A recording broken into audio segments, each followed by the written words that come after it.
ನಾನು ನನ್ನ ಕೈಯಲ್ಲೊಂದು ಫೋನ್ ಇತ್ತು, ಅದನ್ನು ಬಿಸಾಡಿ ಡೈರೆಕ್ಟ್ ನೀರಿಗೆ ಹೋದೆ.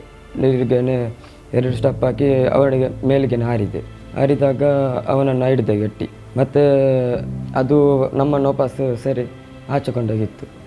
ನಾನು ಅವನನ್ನು ಹಿಡಿದೆ, ಅವನನ್ನು ಬಿಡಲಿಲ್ಲ. ನಾನು ಫಸ್ಟ್ ಅವನಿಗೆ ಹೇಳಿದ್ದೆ, ನಿನಗೇನಾಗಲ್ಲ, ನಾನು ಇದ್ದೇನೆ, ನನ್ನನ್ನು ಗಟ್ಟಿ ಹಿಡಿ ಅಂತ. ಯಾಕಂತ ಹೇಳಿದ್ರೆ ನನ್ನ ಮಗನ ನಾನು ಮೆಚ್ಚುತ್ತೇನೆ. ಯಾಕಂದರೆ ನನ್ನ ಮಗ ಒಂದು ಜೀವವನ್ನು ಉಳಿಸಿ ಅವನನ್ನು ಜೀವವನ್ನು ಮತ್ತೊಬ್ಬರು ಉಳಿಸಿದ್ರಲ್ಲ, ಅವರಿಗೆ ನಾವು ಕೃತಜ್ಞತೆ ಸಲ್ಲಿಸಬೇಕು. ನಮ್ಮ ಇದೆಲ್ಲ ಅದರದ್ದು. ಸಮುದ್ರ ಪಾಲಾಗ್ತಿದ್ದ ಬಾಲಕನನ್ನ ಜೀವದ ಹಂಗು ತೊರೆದು ರಕ್ಷಿಸಿದ 16 ವರ್ಷದ ಬಾಲಕ. ಸೋಮೇಶ್ವರ ಕಡಲ ಕಿನಾರಿಯಲ್ಲಿ ನಡೆದ ಘಟನೆ. ಇಸ್ಮಾಯಿಲ್ ಫೈಜ್ ಸಾಹಸಕ್ಕೆ ಪ್ರಶಂಸೆಯ ಮಹಾಪೂರ.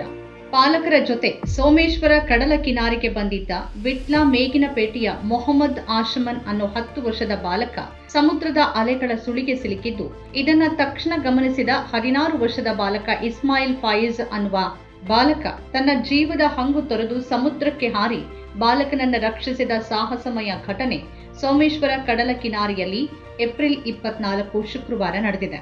ದಕ್ಷಿಣ ಕನ್ನಡ ಜಿಲ್ಲೆಯ ಮುಡಿಪು ಬಳಿಯ ಅಶ್ರಫ್ ಅನ್ನೋರ ಮಗ ಇಸ್ಮಾಯಿಲ್ ಫೈಜ್ ಸಂಬಂಧಿಕರ ಮನೆಗೆ ತೆರಳಿದ್ದಾಗ ಈ ಘಟನೆ ನಡೆದಿದ್ದು, ಸುಮಾರು 10 ನಿಮಿಷಗಳ ಕಾಲ ಸಮುದ್ರದಲ್ಲಿ ಜೀವನ್ಮರಣ ಹೋರಾಟ ನಡೆಸಿ ಬಾಲಕನನ್ನ ರಕ್ಷಣೆ ಮಾಡಿದ್ದು, ಕೊನೆಗೆ ತಾನೂ ಸ್ವತಃ ಅಸ್ವಸ್ಥಗೊಂಡು ಮೂರ್ಛೆ ಹೋಗಿದ್ದಾನೆ. ಇದನ್ನ ಗಮನಿಸಿದ ಬಾಲಕನ ಕುಟುಂಬದವರು ಇಸ್ಮಾಯಿಲ್ ಫೈಜ್ ರನ್ನ ಮಂಗಳೂರಿನ ಖಾಸಗಿ ಆಸ್ಪತ್ರೆಗೆ ಸೇರಿಸಿದ್ದು, ಇದೀಗ ಚೇತರಿಸಿಕೊಳ್ತಿದ್ದಾನೆ.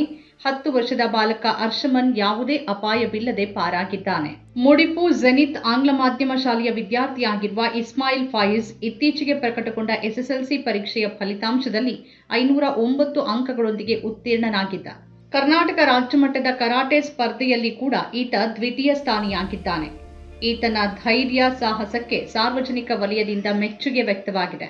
ಅರ್ಷಮನ್ ಮತ್ತು ಫಾಯಿಜ್ ಹತ್ತಿರದ ಸಂಬಂಧಿಗಳಾಗಿದ್ದು, ಶುಕ್ರವಾರ ಎರಡೂ ಕುಟುಂಬದ ಸದಸ್ಯರು ಜೊತೆಯಾಗಿ ಸೋಮೇಶ್ವರ ಕಡಲ ತೀರಕ್ಕೆ ವಿಹರಿಸೋಕೆ ತೆರಳಿದ್ದ ವೇಳೆ ಈ ಘಟನೆ ಸಂಭವಿಸಿದೆ. ತನಗೆ ಈಜಾಡೋಕೆ ಗೊತ್ತು, ಆ ಧೈರ್ಯದಿಂದಲೇ ತಾನು ಅರ್ಷಮನ್ನನ್ನ ರಕ್ಷಿಸೋಕೆ ಮುಂದಾದೆ. 10 ನಿಮಿಷಗಳ ಕಾಲ ತಾನು ಆತನ ರಕ್ಷಣೆಗಾಗಿ ಪ್ರಯತ್ನಿಸಿದೆ.